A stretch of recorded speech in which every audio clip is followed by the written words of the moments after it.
هلا والله يا جماعة. قبل لا أبدأ القصة، لا تنسون اللايك والاشتراك. دعمكم يعني لي وايد عشان أكمل معاكم. القصة هذه مو بس غريبة، لا، اللي صار فيها خلاني للحين مو مستوعبة شلون وصلت لهالمرحلة. وكل اللي صار كان بسبب زوجي ورفيجه. أنا بنت عمري 25 سنة، ساكنة بالكويت، وراح أقول لكم كل شي صار معاي بالتفصيل من البداية للنهاية، خصوصا اللي صار داخل بيتي وحتى داخل غرفتي. من وأنا صغيرة كنت متعلقة بولد اسمه مشاري، الكل كان يعرفه بالمنطقة، بس مو بسمعة زينة. دايم مع ربعه، ماله شغل ثابت وسوالفه وايد، وأهلي كانوا شايفينه إنسان ما يعتمد عليه نهائي.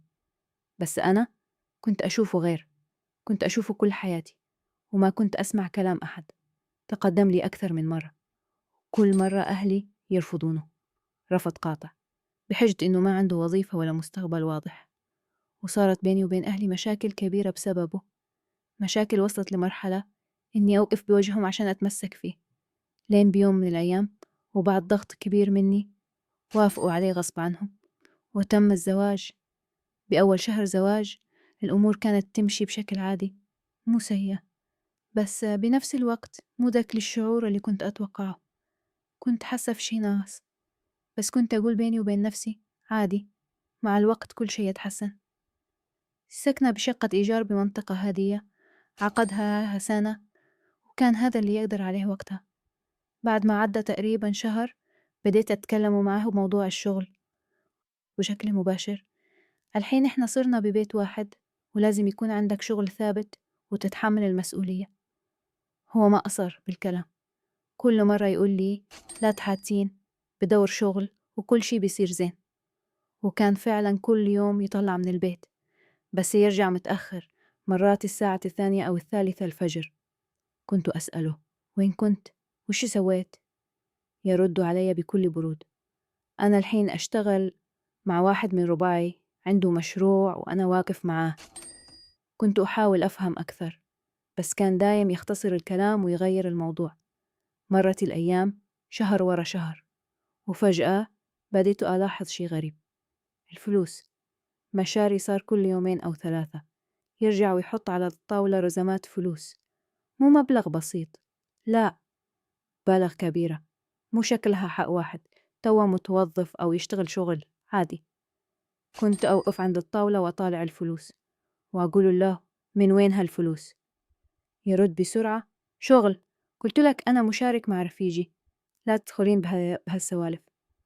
وبعدين يغير الموضوع ويقول قولي لي بس، ناقصك شي بالبيت؟ وبصراحة بهالفترة ما كان ناقصني شي، كان يعطيني فلوس وايد وكل شي متوفر.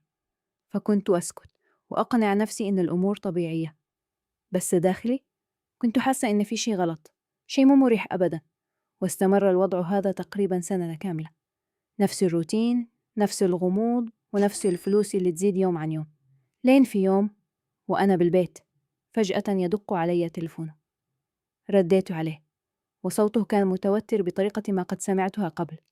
قال لي بسرعة تعالي لي الحين، أنا بالمخفر. انصدمت وقلت له شلون؟ ليش؟ شو صاير؟ قال لي وهو مستعجل ما عندي وقت وأشراح، دوري لي محامي وتعالي بسرعة. قفلت الخط وأنا مو مستوعبة إيش قاعد يصير. لبست بسرعة وطلعت أدور على محامي بأي طريقة، وبعدها توجهت على طول للمخفر. بس أول ما وصلت هناك واكتشفت الحقيقة، كانت الصدمة اللي ما تخطر على بال أحد. تقول أول ما دخلت المخفر وشفت الوضع بعيني، عرفت الحقيقة اللي كنت خايفة أواجهها. مشاري كان ممسوك ومعاه ممنوعات. بهاللحظة كل شي توضح قدامي، الفلوس اللي كانت تجيه، السهرات الطويلة، الغموض، كله كان له سبب. القضية استمرت فترة، وكل يوم كنت أتنقل بين المخفر والمحامي، لين بالنهاية انحكم عليه 6 شهور. قدرنا نطلعه بكفالة وطلع، بس أنا وقتها كنت حاطة تحد.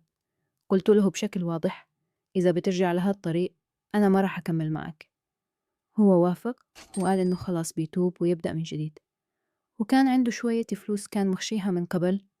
فاتفقنا نبدأ بشي بسيط، اشترينا له سيكل دباب عشان يشتغل عليه توصيل، وفعلا بدأ يشتغل. وأول مرة حسيت إن ممكن حياتنا تتعدل. بس هالشي ما طول.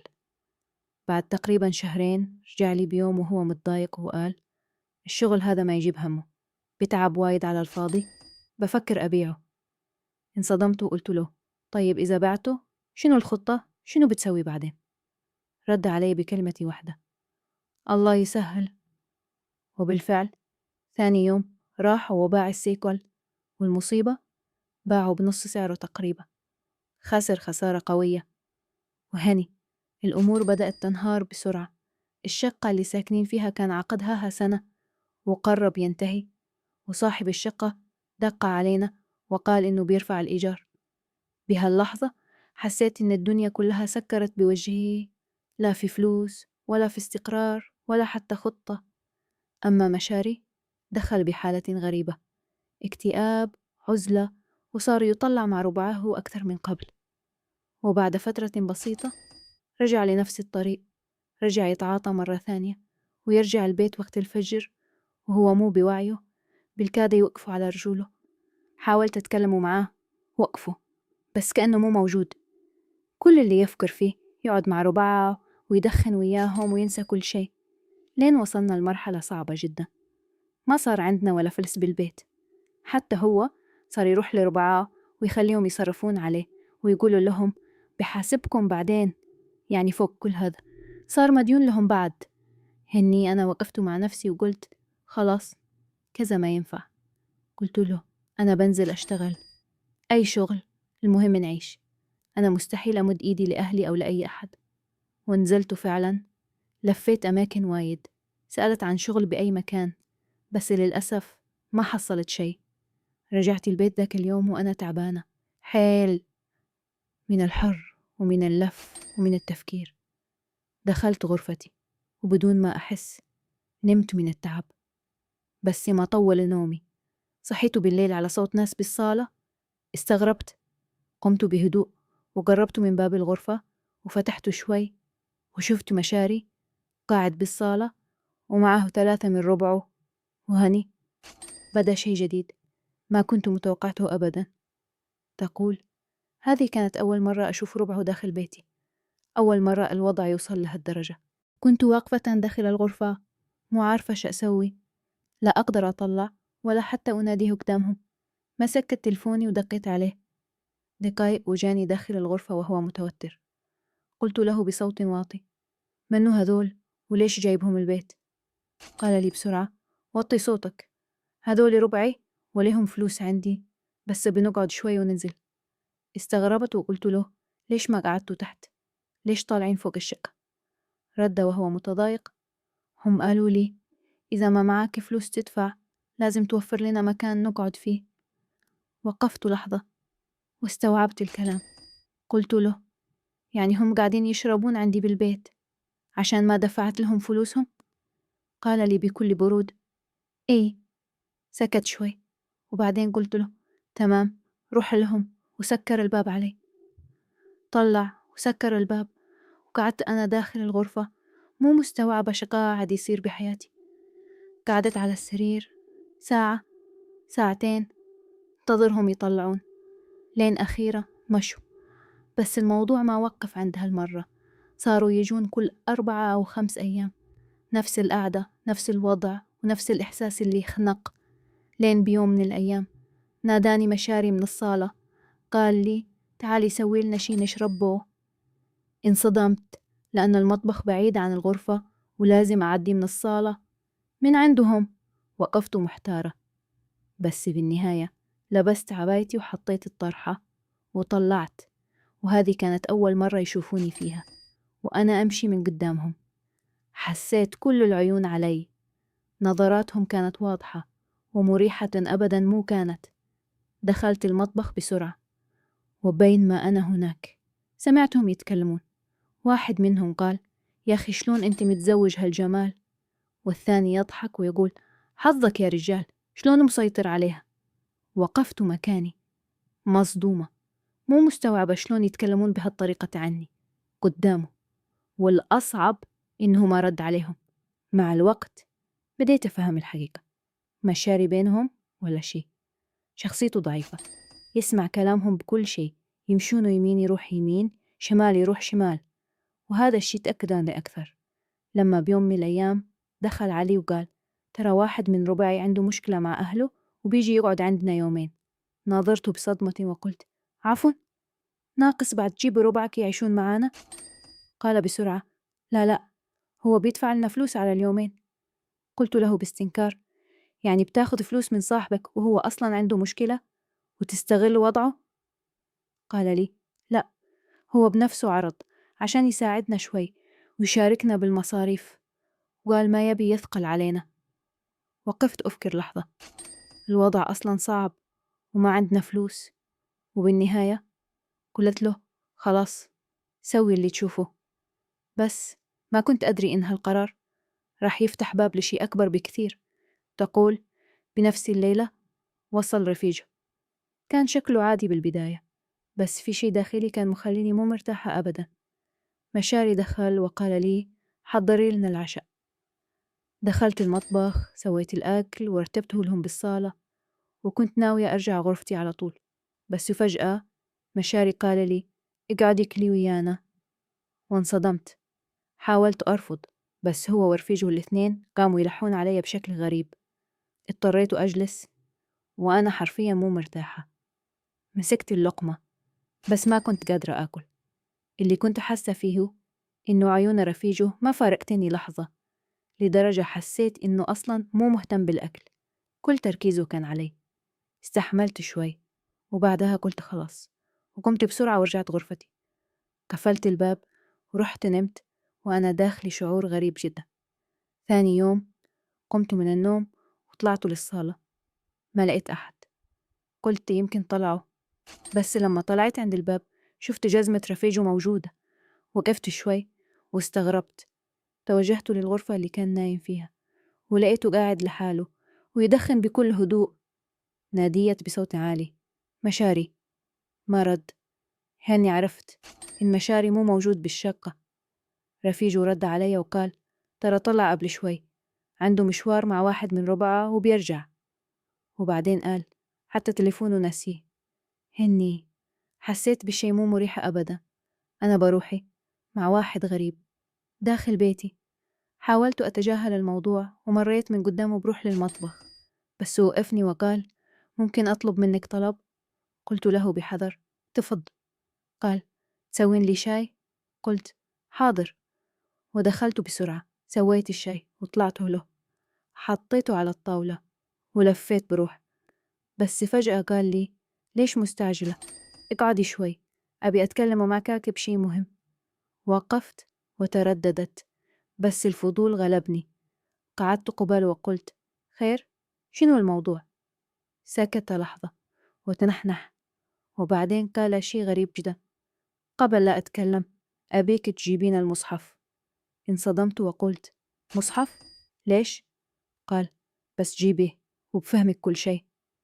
قمت وأنا مو فاهمة شي وجبت المصحف، وأول ما حطيته قدامه قال لي: احلفي إن اللي بقوله لك ما تقولينه لزوجك. توترت. طريقته كانت تخوف، بس بنفس الوقت الفضول كان أقوى. حلفت. قلت له: أحلف ما راح أقول له شيء. ناظرني شوي وبعدين قال: ترى أنا ما عندي أي مشاكل مع أهلي. انصدمت وقلت: شلون؟ يعني مشاري كان يكذب؟ وليش؟ قال: ما كنت ناوي أقول لك شيء، بس لما شفتك بنت محترمة قلت لازم تعرفين الحقيقة. سكت لحظة وقرب شوي وقال لي: انتي للحين ما تعرفين منه زوجك اللي عايشة معاه. وهاني بدأت القصة تاخذ منحنى أخطر بكثير. تقول بعد ما قال لي الكلام هذا سكت شوي وبعدين ناظرني بنظرة غريبة وقال: بصراحة من أول ما دخلت بيتكم وشفتك وانتي تمشين قدامنا أنا انتبهت لك. انصدمت وسكت، ما عرفت شو أقول. كمل وقال: عجبتيني وايد، ومن وقتها وأنا أفكر شلون أكون قريب منك. وقتها حسيت الوضع بدأ ياخذ منحنى أخطر. قال: لين جاتني فكرة إني أعرض على مشاري فلوس عشان أجي أقعد عندكم بالبيت وأشوفك كل يوم رايحة وجاية. ناظرته بصدمة وقلت: يعني كل اللي صار كان مخطط له؟ قال بكل هدوء: إيه، خصوصا إني عارف وضعكم المادي وعارف إن مشاري مستحيل يرفض. قلت له وأنا مو مستوعبة، وشلون كنت متأكد إنه بيوافق؟ ابتسم ابتسامة خفيفة قال: لأن زوجك أضعف واحد فينا، وبالذات يخاف مني أنا. وقفت مكاني كأن أحد صب علي ماء بارد، بس الصدمة الأكبر لما كمل وقال: على فكرة مشاري ما طلع الحين من نفسه. قلت: شلون يعني؟ قال: أنا اللي قلت له ينزل، وقلت له لا ترجع إلا بعد 2 أو 3 ساعات. وسكت لحظة وبعدين قال: حتى أعطيته فلوس. بهاللحظة حسيت إن الأرض تهتز تحت رجولي. يعني هو كان يدري؟ كمل كلامه وقال: وأكيد هو عارف إني ممكن أحاول أتكلم معاك أو أقرب منك. وقفت مو مستوعبة اللي أسمع، بس فجأة قال: بس لا تفهميني غلط، أنا ما راح أغصبك على شيء، هالأمور ما تصير بالقوة. بهاللحظة كل شيء تغير داخلي، نظرتي لمشاري انهارت بالكامل.